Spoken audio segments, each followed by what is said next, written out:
Kia ora koutou, ko Merryn Dunmill taku ingoa, no Ototahi Ahau. I'm from Christchurch, and this shaky place, yes. And it's going to be really rushed, this, so forgive me if I'm kind of ranting. My main focus really is the wonderful conference by, with and for, and I'm really looking at the with just for a while, because I think it's the New Zealand curriculum that for me is the issue. It's a wonderful document, it's a key resource. I was part of the writing group for that. It came in 2007, and we had a lovely, Maria there knows all about it, and she was one of the advisors who was working in schools, working in primary schools, supporting teachers to work out how to teach the arts in their classrooms. Not everybody's an expert. A lot of people know confidence to teach the arts, but it's one of 8 learning areas. It is not okay to not teach the arts in our schools. And so you are very important people in supporting teachers as role models, as mentors, getting involved, getting into and alongside students in classrooms right through from early childhood to the pathways out and beyond. The disciplines, of course, we know are many in the one essential learning area. They are dance, drama, music, sound arts and visual arts, and then art history comes in at senior secondary. The 4 strands are really interesting, and I know that some of you, it's common knowledge to this, but there are a lot of teachers don't get this in schools, that the 4 strands mean that they teach about the context, the socio-cultural context of the arts. They teach about the skills and knowledge basis for each different discipline to build expertise. They teach them how to develop their ideas, how to be creative, how to express themselves and to give new meaning to their understanding of the world. And of course, they also communicate and interpret. What is that artwork telling me? How have I just performed? How am I going? How to improve myself? How to make new meaning out of the world and give feedback to others. This is the arts statement, just done up. Keywords that popped out of a Wordle were what we want to see. So it's about kids. The kids first, it's about being creative. It's about feeling, aroha, knowing, doing and being. They are my 3 messages: knowing, doing and being. We are allowed to let our kids express themselves in this learning area, more than anywhere else, I suggest. It's whether or not it's happening, of course, that's the thing. Great resources in there for you. Arts Online is a key portal, and community artists have their profiles up there. I don't know whether have any of you got your profile in that space for schools to contact? Great. I'm not sure how active it is at the moment, but I'd like to see it continue. It's a ministry-funded website. It's on TKI, Te Kiti Ipurangi, and that is up being reviewed at the moment, so we watch the space.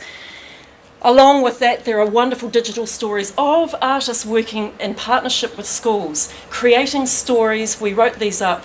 There's about 30 of them over a 3-year period while it was a funded Artists in Schools program. That's gone, unfortunately. But the stories themselves are great for you to see the kind of student learning, the processes that are involved, how it links to the curriculum, the impact on the community, and how the students voice themselves, how they see their learning. What difference did it make to the classroom teacher? These are really powerful stories, and we want to hear your stories and get them into portals, which might be something like this, the Virtual Learning Network. It's a social interface for 10,000 or more teachers. Register here. This is the most active space. It's not an arts space, but if you want to get a group up and if you want to publish and you want teachers to know about it or to tell them what you're doing or to engage with them and get into schools, the Virtual Learning Network might just be a good spot for you to head towards, vln.school.nz. I won't worry about that one, we haven't got time. Future focus education. You'll hear this more and more. This is where the government's looking. There's lots of research papers that New Zealand Council for Educational Research is putting out. We don't talk about 21st century learning anymore, we talk about future focus education. So we're already in the 2nd decade, for heaven's sake, of the 21st century. We've got to know, what are the learning spaces? What impact will that have on arts? These new learning spaces, the whole web environment and collaborative project making, not only within a classroom, across a school, across schools, across countries.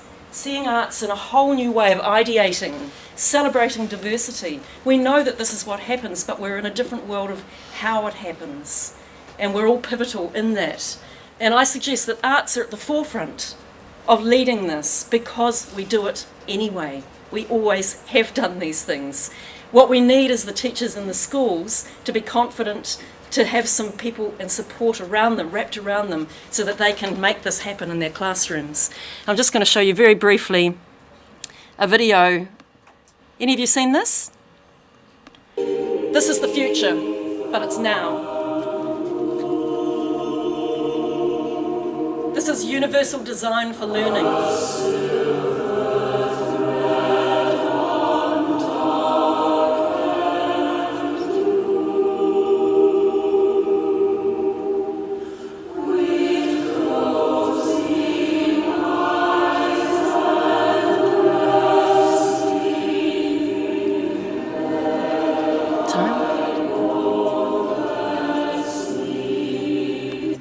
Sorry to cut it off, but please do watch that virtual choir. This is people Skyping, having learned parts, Skyped in, and it's all been put together and conducted. So thousands, 2,000 strong choir, collaborating in an online environment.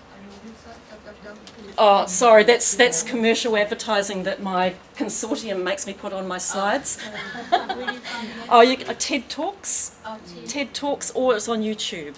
Just look up virtual choir, Eric Whittaker virtual choir. Really inspirational stuff of what you can do to connect people, and no barriers, no time, space barriers. This is learning of the now, of the future. So we can work, if we can't do face-to-face in schools, we can set up online environments to do it.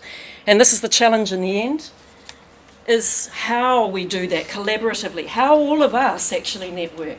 Well, here we are in face-to-face, but how do we maintain our networks after this? How do we collate, curate, disseminate our best stories of practice? All those good stories you know about with those students that you're making a difference to, those kids, those people you're impacting on. That's got to be celebrated because that's what people listen to. That's what politicians like to see. You can change things through social networking. You can change things by getting online and actually promoting. And Maria, I know she's got a 3,000 strong kid ukulele festival group that she takes. There's others here who have that too. I mean, awesome guys, the numbers of kids that you're impacting on. And I know you get online, you get on Facebook and you advertise it. So, you know, good on all of you, and look forward to seeing your stories online. I'm publishing more as I go around in my work, grabbing best practice. So do send me an email if you want some kind of support in getting stories online. I've spent quite a few years developing video conferencing lessons to distance students who can't access real people. So like the west coast of New Zealand, we were running music lessons to kids over there. So it's the problem is the time delay, and the modelling thing you can do, but you can't play with them. So drum lessons are just diabolical, by the way, because once the cymbals start resonating, it sets this vibration that is just unbearable. But anyway, that program runs through the VLN, through the Virtual Learning Network, and I kind of saw it rolling out across the country for kids who really want to access some tuition but can't get the person, they can't get to the person. So, you know, online can be real-time online as well. It doesn't have to be asynchronous. It can be synchronous. And I do think that there is scope. There's in drama and dance. I did some video conference dance lessons with Julie Cadzo, Dancing the Key Competencies, and we took it to Taipa Area School, where we beamed the lesson to the kids, and the teacher was in the classroom with the kids, and Julie and I were at Auckland campus filming, and that worked really well. You know, it was interesting because we could just see the kids. We recorded it all so we could put it online and share it with others. And I don't know whether you've heard of Upstage. It's a drama, international process drama site where you can actors can jump in and jump out into this virtual stage at any time. Now that's run by a New Zealander from the west coast, again, of the South Island. Vicky, she's done a fantastic job. So there are all sorts of opportunities. Learns, the Learns as a virtual field trip, and the Christchurch Symphony Orchestra has been featured in one of those Learns field trips. So lots of things out there that are happening. I guess for me, education, arts education is supposed to be for all students. All students, and just a big question mark about that. Tēnā koutou katoa. I'm Tania Kopytko from Dance Aotearoa New Zealand.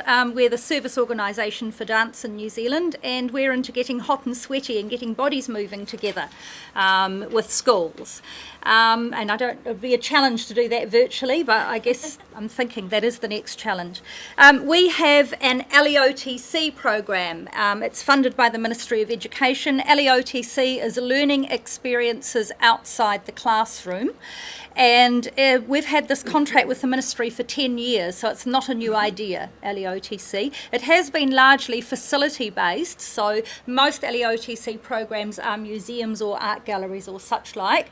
We're one of the few that isn't. It is the dance experience for us, which is the LEOTC experience, and so we can travel it around the country. We can take it to a school.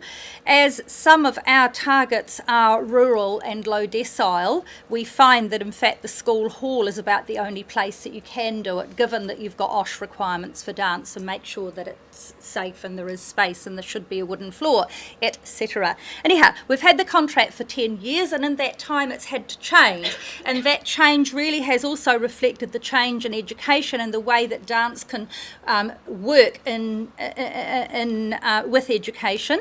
For example, when we first started off, we had fairly well a focus on delivering dance to a school, and then we went through a process where we had a dance facilitator based in our Wellington office who went out to different schools and provided workshops, and then we realised that that doesn't really address diversity, it doesn't really address the regions that broadly, so we've shifted to approach where we have a number of tutors who are based across the country who have experience in different dance styles and also predominantly in a creative approach to dance, and in that we can then deliver better across the country.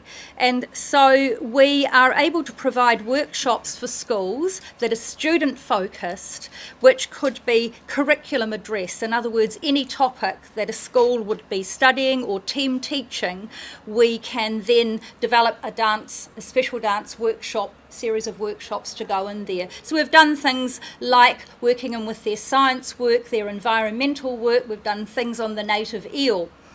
Then we also work with dance people, so we can look at the dance curriculum and we can look at the PE curriculum and we can link in with kapahaka. And so there we're using dance people who might have a specialisation in a particular dance area. Then also we decided that what we really have to do is look and see how dance fits into where education is coming from. And so we looked at literacy and numeracy, and we can deliver workshops where our dance artist goes in and explores literacy and numeracy using dance. Now this is really exciting because we're using kinesthetic learning, and kinesthetic learning, as you know, is one of the 4 different methods of learning, and there are loads of young people in this country who are primarily kinesthetic learners, and some cultures favour kinesthetic learning. So I think that if you're not approaching teaching in these different ways, you're missing out on motivating people into their learning subject, whatever their learning subject is. And then also we address the key competencies, which are teamwork, confidence, leadership, identity, respect. And I think you'll know that in working in the arts, when you're getting people to work together and form music, dance or whatever, those key competencies do come out of things. But this has required some interesting shifts. And I will say that when the curriculum first came in and the arts first came into the curriculum, there were dance teachers across the country that got extremely excited and thought, aha, I've got another job, I can supplement my income, I can go and teach dance in schools. And that is quite interesting because they usually came from a traditional dance teaching background where you stand at the front of the class, you teach, they all face you, you're focused on technique, you're focused on them learning the best they can in terms of that technique. There's not a lot of interaction, and there's very, very little creativity going on. And so I think that a lot of those teachers were very disappointed that perhaps their engagement with the curriculum has not been successful. And also there is a little bit of misunderstanding as to what the education curriculum is about, and that it's not about getting the perfection on the pas de chat and the pas de bourrée, but it's actually about engaging the students through movement. And so we work with our different tutors.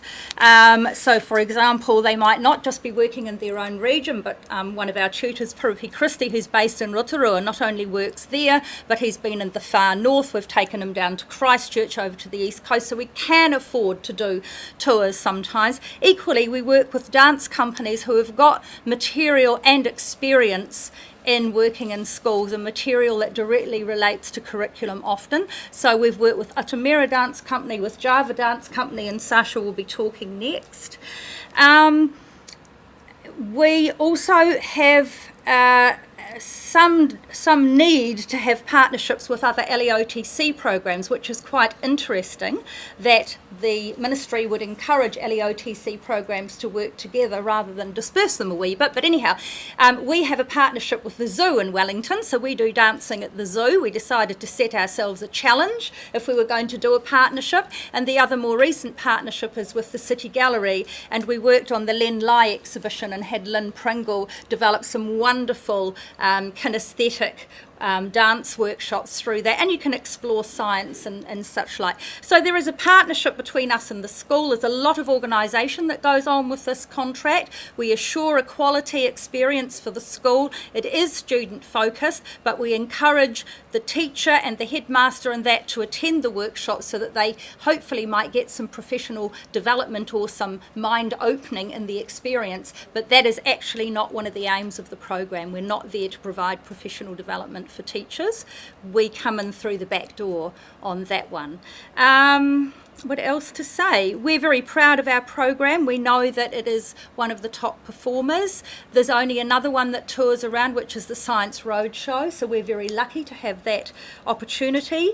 And we know that LEOTC is up for review next year, and we don't know what will happen with that. But LEOTC is not just about the arts. There's a number of subjects that are covered in LEOTC, but we do believe that dance has a significantly strong role to play in education. And it's not just about dance arts, it's about where dance intersects with what young people are learning. How can they learn through dance, and how can we make that stronger? And in the process, our dance people say they're learning a lot from that in terms of the way they interact, the way they teach, and the way they approach their creativity. So we think it's a win-win situation. Kia ora everyone, my name's Sasha Copeland and I'm the Artistic Director of Java Dance Company, and we've been going for 10 years. We've been performing in schools since 2005, and I'm here to talk from a slightly different perspective. So I'm going to talk about how working in schools has influenced us as artists. So it's often talked about all one way, but we see it as a very two-way dialogue. And I think because we grew up as a company, we grew up performing at schools and offering workshops, so it's influenced our whole philosophy about what performance is. So I think it's shifted us away from the idea of an audience as sort of passive spectators, which maybe is an old school idea anyway, but thinking of more about the space between and about how they can be involved in a really proactive way in the performance, particularly in dance, because dance tends to be quite a far away, at times very pretty but slightly removed art form. So we were looking at how do you really bring dance to, say, 500 teenagers who are sitting there going, what's this? How do you bring that to them in a way that actually resonates with them? So, and we were, at the tender age of 21, running out around schools, walking out in front of those very teenagers, and it was about basically accepting their wero or accepting their challenge, and instead of putting up a glaze or a fourth wall, actually engaging with them really directly. So, even if it means almost having a steering competition for a little bit, finding that way to get them really there with you. And that's how we began. So we began by taking a couple of adult works around high schools, and from doing that we learned that we needed to be more interactive, and we needed to look at what resonated with them. And that in turn has come back and influenced our adult work. So one thing in particular is looking at proximity and the shift that can create in dance. So instead of doing it all far away, doing some of it really close. So we've been doing a show for a long time on a moving bus, and I think what made it possible to do that was having performed in high schools with no lights, seeing the teenagers sitting there, made us brave as performers and developed this bravery so that we could then translate that into our adult work and find more of a dialogue in that, or more of a space between. So that's been a huge influence on us as a company. And also as a contemporary art form, it's really important to know what's happening now, so dance trends. And I think it's a myth that they're necessarily all happening in the big cities in New Zealand. So we find Ilminster Intermediate in Gisborne is a real dance hub in the country. So you see the latest movement coming out of these really unexpected places. And we see it as part of our job, not necessarily even to teach, because sometimes they're doing some really sophisticated movement, but to empower, because it's something that's already there. So by sort of being professional dancers coming in who've trained for such a long time, and then sort of tautoko-ing their what's happening with 11 and 12-year-old kids in Gisborne and their movement styles, we basically are just empowering the next generation. In some ways they don't always need teaching with dance, because it is quite a young art form in many ways. It definitely favours youth. So some of the most profound experiences we've had as a company have actually been in schools rather than out and about with adult audience. So it's been quite amazing in that way. We've also, because we've grown up with the curriculum, so it came in when I was at dance school, we've influenced each other at the same time. So we had comments last year about how our works were exactly what the teachers needed to analyse. So the use of props in dance, the use of characterisation, facial expression, context, narrative, they were all in there. And I can't say we actually did that necessarily on purpose. I think we were mainly responding over the years to the audience. And so those two things seem to have, I guess, grown up together, which is quite an organic relationship, really. So I'm just going to finish with a quote about the way dance can dissipate the distance between people. And I think that is more true in the education sector or with young people than in any other context, because it is about a really direct connection and honouring that.